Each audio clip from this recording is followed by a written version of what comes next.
Well, we started 2016 with a new Avengers book. I guess it makes sense to end it with one, even if we are going backwards.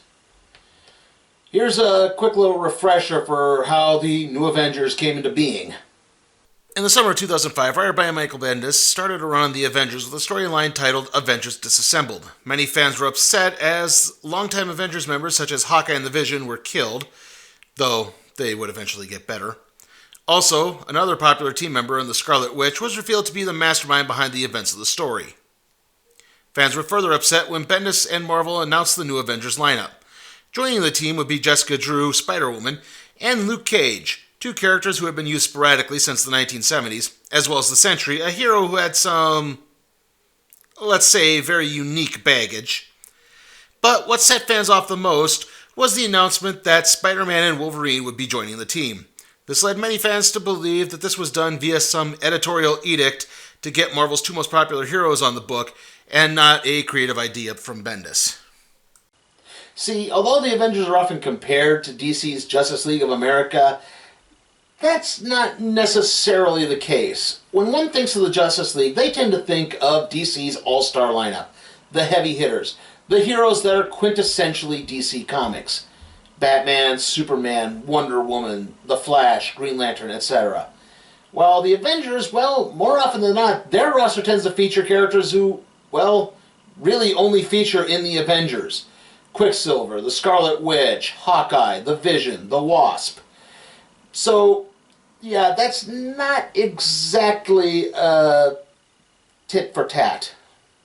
Now, I know there are obviously exceptions. The Avengers have Captain America, Thor, and Iron Man, who are pretty heavy hitters. And the Justice League had Martian Manhunter, Hawkman, and Green Arrow as role players. But fans do tend to feel what they feel.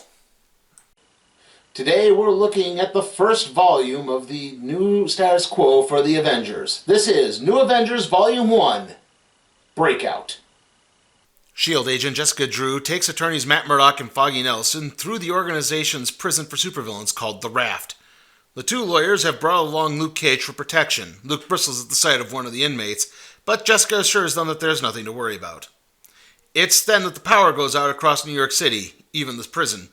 This is followed by an explosion at the facility, and the explosion is witnessed by Captain America, Iron Man, and Spider-Man, who each make their way to the raft, where the now freed prisoners meet their liberator, Electro.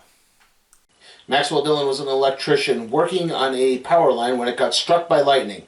The resulting electric exposure caused Dillon to turn into a living battery capable of discharging electric blasts in the form of lightning bolts. Dillon would christen himself Electro and become one of the Amazing Spider-Man's most noteworthy villains. Back inside the prison, Agent Drew leads Cage, Nelson, and Murdock to the cell of the one person that could help. The man willingly entered the raft, claiming to have killed his wife, even though he appears to actually be a superhero. His name is Robert Reynolds, the Sentry. However, things get worse as it turns out the alien killer symbiote, Carnage, is hot on the foursome's tail. Robert Reynolds was a college student who took an experimental serum that granted him the power of 1,000,000 exploding suns, which basically turned him into Marvel's equivalent of Superman with such powers as flight and invulnerability and super speed. He would go on to call himself the Sentry and fight evil. And yes, I do know that I'm skipping over a major part of the Sentry. Well, two major parts of the Sentry. But we're going to have to save those for when we cover his individual series. The four desperately try to avoid Carnage, only to wind up running into the brutish Mr. Hyde. Finally, the Sentry comes to his senses and grabs hold of Carnage. He then flies up into the stratosphere where he rips Carnage in half. He'd get better. Back on the surface, Spider-Man's mask is torn off and his arm is broken, while the two others, Captain Iron Man, are also struggling. The others arrive and prepare to enter the fray, except for Luke Cage, who has bumped into the man from before. It's Zebediah Killgrave, a.k.a. the Purple Man. Zebediah Killgrave was a scientist turned spy who got doused with a chemical that turned his skin and hair purple. Killgrave soon discovered that he had the ability to manipulate people's will to his own. Now, if you remember any of my previous episodes, you would know that the Purple Man has an extensive history with Luke Cage's girlfriend, Jessica Jones. The Purple Man used Jessica for crime activities and other things. Kilgrave begins to work on Cage, telling him to kill the other heroes, and then himself. It's then that Cage points out that Kilgrave has been doused with medication to dampen his abilities. Luke unloads on Kilgrave and eventually falls to Cap to talk him down. It's then that the heroes begin to turn the tide against the rioting prisoners. Eventually they work together to quell the riot, though 42 prisoners manage to escape. Afterwards, Cap talks with Iron Man. Steve mentions that the heroes working together felt like the previous times the Avengers came together. Stark isn't so sure, as two of the reasons the Avengers fell apart were due to funding issues and distrust from the American government. So Steve suggests operating without funding or government permission.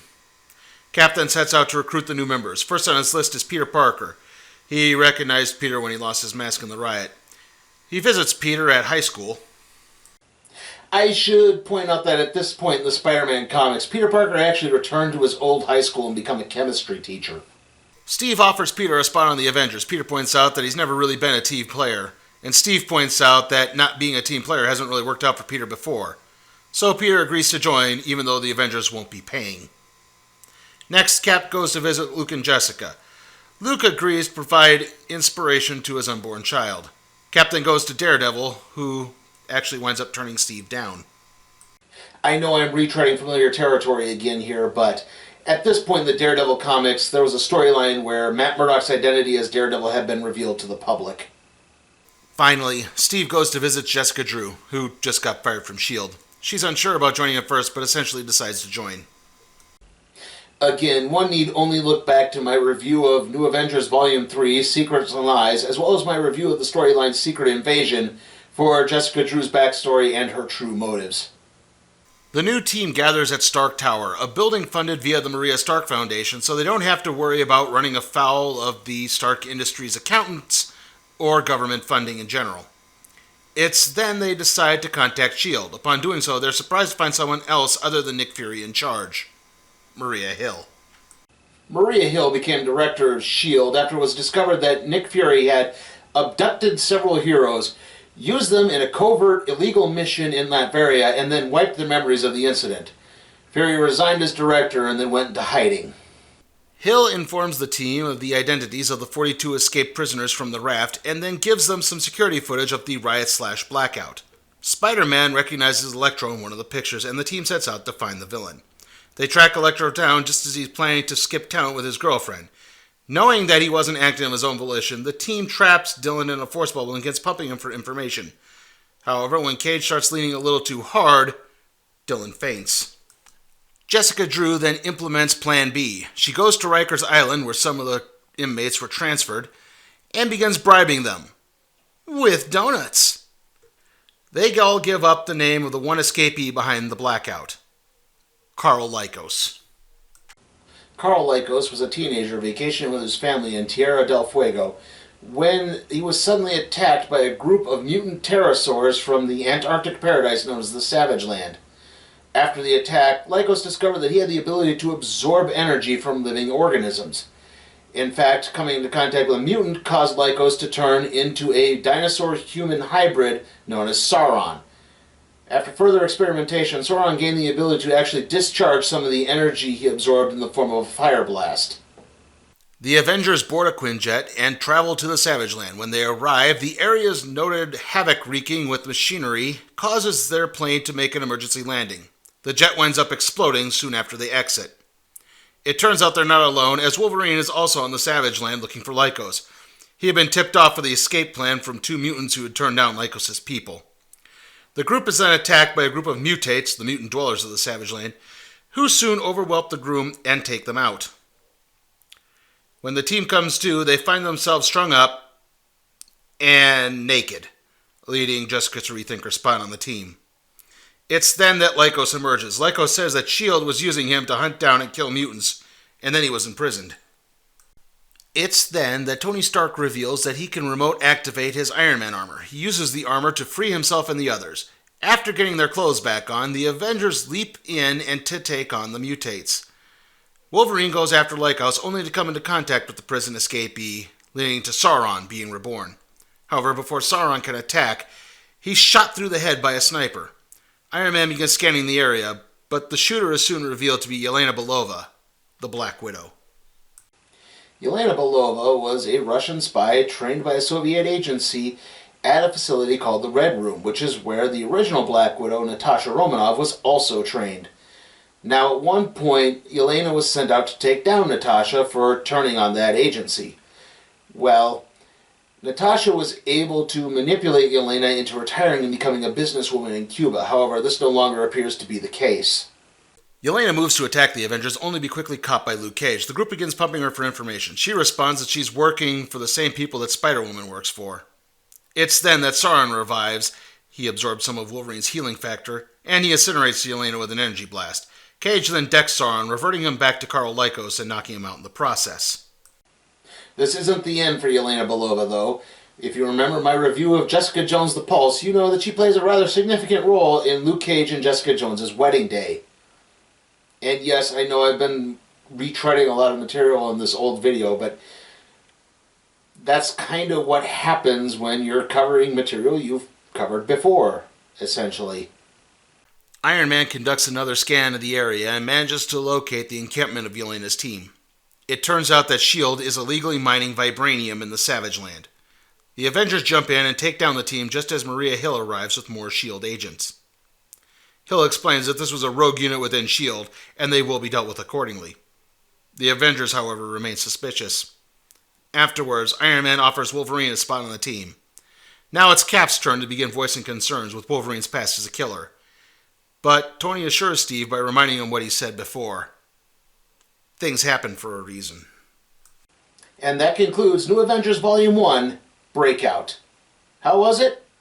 Well, I think if you're unfamiliar with the Avengers, this is actually a pretty good introduction point. There's really good chemistry between the characters, some great banter between them, a good, solid story throughout, and some top-notch artwork. That being said, I do have a couple of minor quibbles, in this case having to do with the layout of the book. See, there are several points in here where there's a page and then there's this sort of blank interruption. Now, usually in a compilation of a storyline like this, that indicates the end of an issue. However, that's not the case here. It seems to just pop up in the middle and several times throughout randomly, and it can leave for a little bit of a confusing read. Not to mention, again, layout problems. Yelena Belova's introduction, which should be kind of this big, grand reveal, isn't much so. First, she appears in this little teeny tiny corner panel about right here on a page, and then on the next page, she's in the tiny corner of a panel. You don't get like a full body reveal, or what you would call a splash page, if you're a comic book fan. And, well, in reality, though, those are kind of minor quibbles. I'm going to give New Avengers Volume 1, Breakout, an A. And with that, let's see what we'll be doing next time on the Random Trade Review.